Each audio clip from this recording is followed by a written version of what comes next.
今天我们尝试用百年之美的形式呈现了4套唐代的装束，目的是尽可能复原，所有妆造都参考了文物，所以大家可以很明显的看到我的妆容和之前大家看到的会有很大的差别。那今天还要提一点，就是因为我最近感冒了，所以在录这个讲解的时候，有的部分声音可能会比较奇怪，就希望大家可以多谅解。我们第一套要还原的是初唐的妆造，参考的是这个人俑。现代人印象中唐朝是以肥为美，但实际上在初唐的时期，也就是唐玄宗以前，女子以纤细为美。为了体现这种身材，唐初期的衫袖都比较贴身，这个看起来像半臂的绿色衣物，实际上是个被子。在唐代，被子是一种无袖或者短袖，两侧不开叉的短衣，衣长在30到50厘米之间，可穿在裙外或者扎在裙内，是女子独有的一种衣物。衫下穿的长裙用的是初唐最流行的间色式，剪裁方式便是我们现代人统称的多少多少破裙，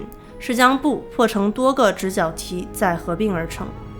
举例，本次搭配的裙子是由30片组成的，便称30破裙。多拼线可以从视觉上拉长比例，满足当时人对高瘦的追求，因此该款式在初唐非常流行。最后，在所有衣物外披上披子，是该时期的主流搭配。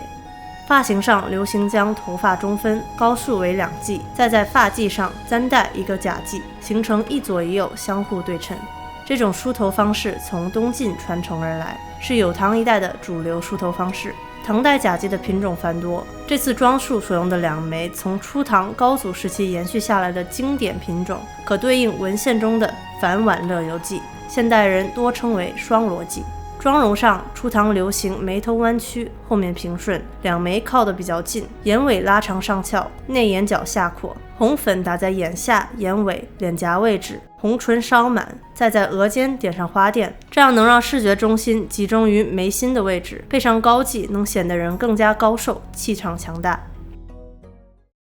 从唐玄宗开元年间便入盛唐，这一时期审美开始发生巨大的变化，原本追求纤细的美感被丰腴之姿代替。本套所复原的阿斯塔纳187号墓便处于这一转变时期。衣服基本参照了唐代的标准裙、衫、披3件套。与初唐不同的是，这时期的衫子、袖子稍有扩大，不再紧贴手臂，裙子也不再流行间色裙，转而流行少量布幅拼接收褶的裙种。披子开始流行起从前往后披，这种披法在后世继续延续，最终成为了霞披的起源。该时期女子的头发高高蓬起，但后头却紧贴头皮，两侧露出耳朵，在蓬起的发顶再簪戴一个假髻，用簪子固定假髻后再插戴花朵形状的步摇钗。新唐书五行志记载了这一时期的潮流，天宝初妇人则簪步摇钗，金袖窄小，一直延续到中唐之后依旧很流行。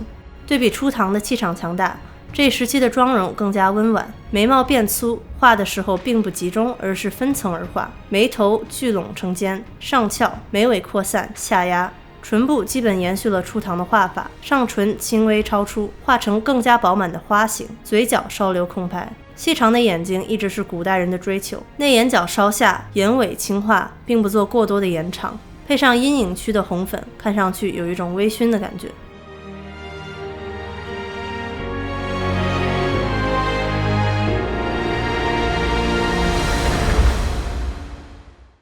与女子不同，男子最外的正装为袍，现称之圆领袍。历史上，日本曾多次派遣唐使往唐代学习，并效仿改变自身制度与装束，直至与唐代完全一致。其中规模最大的一次是公元697年到758年。这套衣服的原型便是参考自奈良正仓院所留存的唐代服饰。衣服内既有天平圣宝年号的墨书，按墨书纪年，时间应该是内地的天宝11年，可知是唐化时期留下的衣物，能作为最直观的唐代服饰参考。相比初唐，盛唐的圆领袍袖子更宽大，下摆略有收窄，腰宽极度肥大，通过扎束隔带便能将多余的放量化为褶皱。在袍内衬有男子特有的形制半臂，半臂一般是用很硬挺的锦制作，目的是将肩膀撑起，呈现更加魁梧的身材。在半臂下穿着汗衫袄子、裤子，这种3件套的穿搭与现代男子西装3件套出奇的一致，不得不感叹时尚真是个轮回。当然了，我这里是女扮男装，不过这种行为在唐代也是一种潮流。中华古今注》记载，至天宝年中，世人之妻着丈夫靴、衫、鞭、帽，内外一体也。彼时女子或采用女性妆造，或宣男子头戴金字幞头，穿着圆领袍这一后世女子延续了1000年的传统，自此而始。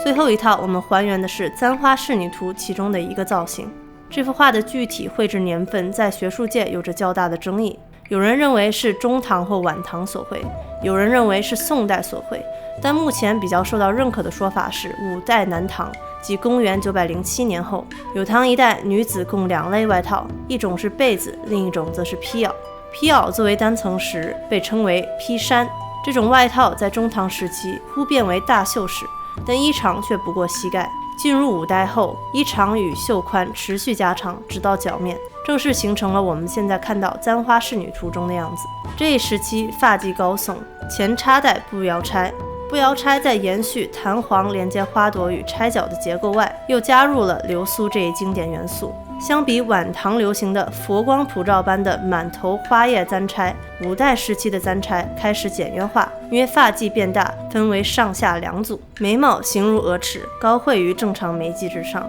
5代开始，披子的披法也出现了现代常见的模式，将披子搭于手肘、大臂之间，从后向前披，与披衫相配，相得益彰。